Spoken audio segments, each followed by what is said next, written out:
Shalom Bapak Ibu sekalian yang diberkati Tuhan. Pagi hari ini saya ingin menyampaikan satu topik. Itulah berbicara tentang pimpinan Tuhan. Seringkali kita tidak bisa memahami. Bahkan kadang-kadang mungkin kita bingung bagaimana Tuhan memimpin kehidupan kita. Seperti apa yang dialami oleh Nabi Elia, yang kita temukan dalam 1 Raja-Raja pasal yang ke-17, ayat yang ke-7 sampai dengan ayat yang ke-16. Bagaimana Tuhan membawa Elia dan memimpin Elia untuk bisa sampai ke Sarfat, di mana di sana Tuhan menyiapkan seorang perempuan janda untuk memberi Elia makan. Dan ternyata pada waktu Elia sampai di Sarfat, ia berjumpa dengan janda itu.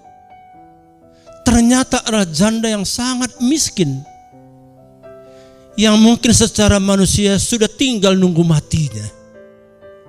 Dan itulah yang dipilih oleh Tuhan, itulah yang disiapkan oleh Tuhan untuk memberi Elia makan. Tidak masuk akal. Bapak Ibu sekalian, mungkin juga dalam perjalanan hidup kita, kadang-kadang bertolak belakang dengan apa yang kita pikirkan, apa yang kita rancangkan. Tapi satu hal yang kita perlu belajar, bahwa Tuhan tidak pernah salah memimpin hidup kita. Pimpinan Tuhan itu tepat. Pimpinan Tuhan itu tidak pernah salah.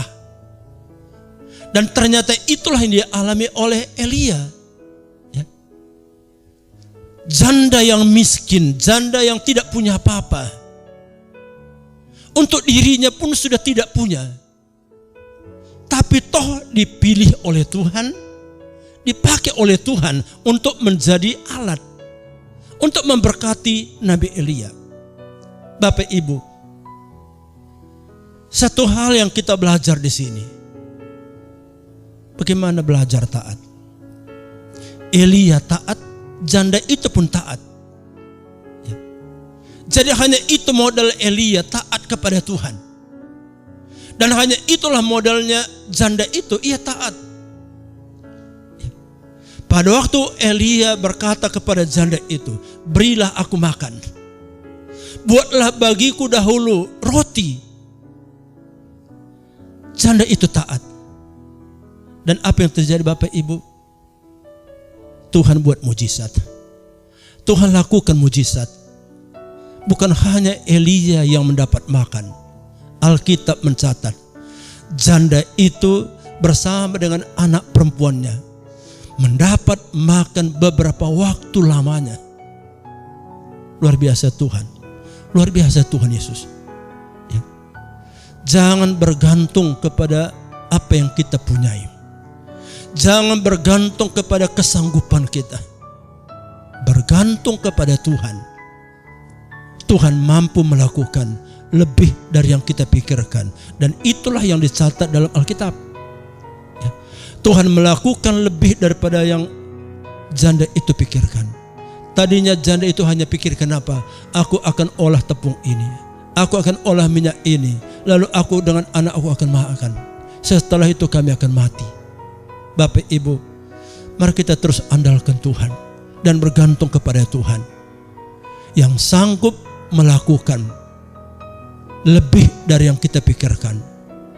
Baik untuk keluarga kita, untuk pekerjaan kita, untuk pelayanan kita. Percayalah, Tuhan kita sanggup melakukan lebih dari yang kita pikirkan. Kiranya Tuhan memberkati kita. Mari kita berdoa. Ya Tuhan Yesus yang baik, Engkau sungguh luar biasa, Engkau sungguh dahsyat Tuhan. Pagi ini kami belajar firman Tuhan, bahwa Tuhan sanggup melakukan lebih dari yang kami pikirkan. Sebagaimana dialami oleh Elia, sebagaimana dialami oleh janda di Sarfat. Kami percaya Tuhan yang sama mampu untuk melakukannya, sanggup untuk melakukannya. untuk masing-masing kami. Maka doaku Tuhan, bagi semua jemaat Tuhan, bagi semua umat Tuhan, dimanapun mereka berada, tolonglah kami Tuhan, bahwa Tuhan tidak pernah salah memimpin hidup kami. Terpujilah Engkau Tuhan, berkatilah semua umat Tuhan yang boleh mendengarkan firman-Mu pagi ini. Dalam nama Tuhan Yesus kami berdoa, amin. Jika Bapak Ibu Saudara membutuhkan dukungan doa dan kanseling untuk pergumulan yang sedang dihadapi, saudara bisa mengirim pesan di nomor WhatsApp di bawah ini. Maka tim doa dan kanseling dari GKRI Diaspora City Center akan dengan senang hati melayani saudara. Tuhan memberkati.